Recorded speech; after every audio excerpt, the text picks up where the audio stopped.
بھی نہیں جاتا. مجھے آج سے کوئی 28-30 برس پہلے ایک اٹیلین فلم کمپنی یہاں آئی تھی شوٹنگ کرنے کے لیے، اور وہ ہم بہاولپور میں شوٹنگ کر رہے تھے. میں ان کے ساتھ تھا انٹرپریٹر کے طور پہ، ترجمان، کیونکہ وہ اٹیلین بولتے تھے، یہاں بولی نہیں جانتا تھا، میں ترجمہ کر کے ساتھ ساتھ بتایا. انہوں نے بھاگتے ہوئے اونٹوں کے پاؤں کے کلوز اپ شاٹس لینے تھے. زمین کھود کے کیمرہ اندر رکھا تھا، اونٹ تیزی سے بھاگتے، ڈاکو تھا کو لے کے سامان بھاگا تھا، پیچھے سرکار کے اونٹ لگے ہوئے تھے. اونٹوں کی دوڑ بڑی خوبصورتی تھی. تو وہاں بہت سے لوگ دیکھنے کے لیے تماشا آ جاتے تھے. تو میرے جو ڈائریکٹر تھے سینئر داندی، وہ ہمیشہ مجھے کہتے رہتے تھے کہ پروفیسر میں گواردا una cosa, io bisogno un فقیر، مجھے ایک فقیر کی ضرورت ہے، مجھے ایسا مل جائے جو بڑی لٹیں چھوڑی ہوئی ہوں، منترے پہنے. میں نے کہا جی وہ اجمل تھے اس زمانے ہمارے صاحب. میں نے کہا جی یہ فقیر کا رول بڑا اچھا کر لیں گے. انہوں نے کہا نہیں میں ایکٹر نہیں چاہتا، ایکچوئل سچ مچ کا بندہ مجھے مل جائے تو بس میرا دل. میں نے کہا جی دیکھتے ہیں. ایک آدھ بندہ دیکھا وہاں، وہ کہتے نہیں یہ تھا. تیسرے دن جب ہم یہ شاٹ لے رہے تھے اونٹوں کے بھاگنے کا، تو وہاں ایک شوٹنگ دیکھنے کے لیے ایک ملنگ سا بندہ، لمبے قد کا، 6 فٹ 1 انچ لمبے، اس کے بعد ہاتھوں میں انگوٹھیاں 18 منکے بے شمار، آنکھیں اس کی پیلی، ناک اس کی ہاک کی طرح سے، جیسے اکیلائن نوز جیسے کہتے ہیں. تو وہ جناب آگے کھڑا ہو گیا شوٹنگ دیکھنے. میں نے کہا سینئر داندی گواردا un po'. وینی کو میں جلدی آئے، بھاگ کے آئے. میں نے ایک بندہ پکڑایا آپ کے لیے.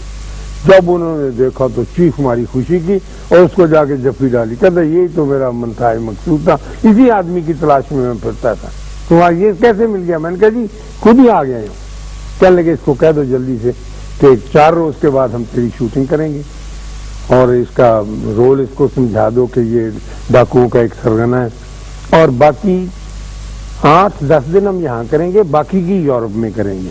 تو میں نے اس سے کہا کہ کہنا پاجی میں تو بولی نہیں آتی بلادی. میں کہا تو پرواہ نہ کر، تیرے ساتھ یہاں سے بندہ جائے گا، شوٹنگ وہاں کروائے گا، وہاں تو یہ ہوٹل میں رکھیں گے، سب عیش و عشرت کے ساتھ. انہوں نے کہا لو جی کمال ہوگی، اللہ نے سن لی میری فقیر کی. چلا گیا. 4 دن کے ساتھ پیارے بچوں اس کے ساتھ طے تھا کہ وہ شوٹنگ کے لیے آئے گا. ہم وہاں پر کام کر رہے ہیں. ایک گھوڑے کی ایک فائٹ کا سین تھا، سنگل تھا. تو میں نے دیکھا کہ وہاں ایک عجیب و غریب آدمی سا کے کھڑا کہ پاجی السلام علیکم. میں نے کہا وعلیکم السلام، اور میں اپنے کام میں مصروف تھا. تو پھر اس نے کہا جی کہ میں آ گیا جی. میں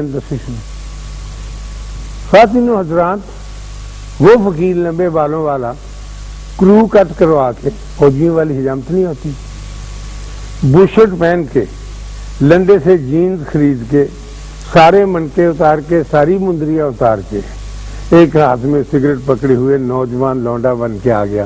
کہنے لگا میں تیرا بیڑا غرق ہو جائے، یہ تو نے کیا کیا؟ اس نے کہا جی شوٹنگ کرنی تھی. کوئی بندے ہم نے بڑے بڑے ایکٹر دیکھے ہیں، پاس سنتوش نے دیکھا، پاس ویر نے دیکھا، تو میں بھی کم سے کم مجھے تو ولایت کا چانس مل رہا ہے. تو میں نے سارا بانا اتار دیا. جب سینئر داندی آئے اور انہوں نے دیکھا، میں نے کہا سر یہ الفقیر ہو. تو پہلے تو انہوں نے زور سے اس کے سینے میں دھوتڑ مارے، پھر زمین پر بیٹھ کے دبڑ پیٹا، پھر مجھے مارے 2 4 5، پھر اپنے آپ کو پیٹا، اور اتنی تکلیف میں مبتلا ہو گئے. کہنے لگے کہ یہ کیا گدھا آدمی، یہ کیا کیا اس نے. تو خواتین و حضرات، ہم اس طرح سے کرتے ہیں کہ اپنے آپ کو پاک صاف کرنے کے لیے اس فقیر کی طرح سے ہم ایک ہر وقت یہی کوشش کرتے رہتے ہیں کہ ہم اچھے ہو جائیں، نیک ہو جائیں، پاک ہو جائیں، پھر اللہ کی طرف چلیں گے. ابھی تو ہم نیک ہی نہیں ہوئے. اکثر ایسے ہی ہوتا ہے نا، بندہ سوچتا رہتا ہے کہ جی میں بس کل سے نماز شروع کروں گا، پھر میں صبح اٹھا کروں گا، پھر میں سیر کے جاؤں گا، پھر میں اپنے اللہ سے ملوں گا. اللہ سے ملنے کے لیے اللہ سے ہی ملنا ہے، اور جس طرح کے آپ ہیں اسی طرح کا ملنا ہے، اور اسی طرح کے بندے کو اللہ نے پیار کرنا ہے، اور اسی طرح کے بندے کو ٹھیک کرنا ہے. آپ نے آج تک کبھی یہ نہیں سنا ہوگا کہ ہاسپٹل میں یہ ڈاکٹر صاحب بیٹھی ہیں یہاں، کبھی کسی ڈاکٹر نے مریض سے یہ کہا ہو کہ پہلے جا کے صحت مند ہو کے آؤ، پھر تم کو وارڈ میں داخل کریں گے. ایسے تو کبھی نہیں ہوتا ہے نا. اگر صحت مند ہو کے اس نے آنا ہے تو پھر وارڈ میں داخل ہونے کی کوئی ضرورت نہیں رہ جاتی. تو آپ نے ایسے ہی آنا ہے. میرا آپ کا یہی ڈر ہے، اور میں تو خاص طور پہ پھنسا ہوا ہوں کہ کیسے کوشش کروں کہ جب اللہ پکار کے کہتا ہے کہ میرا ذکر ضرور کرو اور میرا نام لے کر، دیکھو اللہ کی مہربانیاں دیکھیں، میرا نام لے کر ذکر کرو، تو اپنا نام بھی بتا دیا. دیکھو نا، ایک بندہ چھپاتا ہے اپنا نام، اکثر پوچھتے ہیں کہ آپ کا کیا بات ہے، کس لیے آپ میرا نام پوچھتے ہیں؟ یہی کہتا ہے نا بندہ. اللہ نے چھپایا نہیں، اس نے کہا میں تمہیں ایک نہیں اپنے 99 نام 99 دے دیتا ہوں، کسی کو لے کے کچھ ذکر کرتے رہو، میں تمہاری بات کی آواز پکار سنوں گا اور جواب دوں گا. اور مجھے بتاتے ہیں بتانے والے، وہ بندے تھے اچھے نہیں تھے لیکن حوصلہ کر کے وقت نکال کے، سب سے مشکل کام اس میں وقت نکالنے کا ہے، وقت نکال کے اللہ کی قربت میں چلے گئے ایسے ہی دن میں تھوڑا سا وقت، اور اس کے ساتھ اپنی باتیں ہاٹ لائن پہ. موبائل تو آج کل ہی چلا ہے، اللہ والا موبائل تو بڑی دیر سے چل رہا ہے کہ جی یہ تکالیف ہے اور یہ خوشی ہے. تو پھر وہاں سے جو پیغام احکام ملتے رہے وہ بہت اونچے مدارج طے کر گئے. ان کی چہروں پہ آسانیاں آ گئی، ان کی زندگیوں میں، ان کی روحوں میں بہت کچھ فائدے اٹھائے. تو میں آپ سے یہ عرض کرنے کے لیے آیا تھا، وہ میں چاہتا تھا کہ میں ضرور بتاؤں آپ کو کہ آپ کے جو ارکان ہیں اسلام، ان کو تو پورا کرنا ہی ہے، کیونکہ دائرے کے اندر داخل ہونے کے لیے وہ تو ایک کنڈی ہے جو ہم کھول کے جاتے ہیں.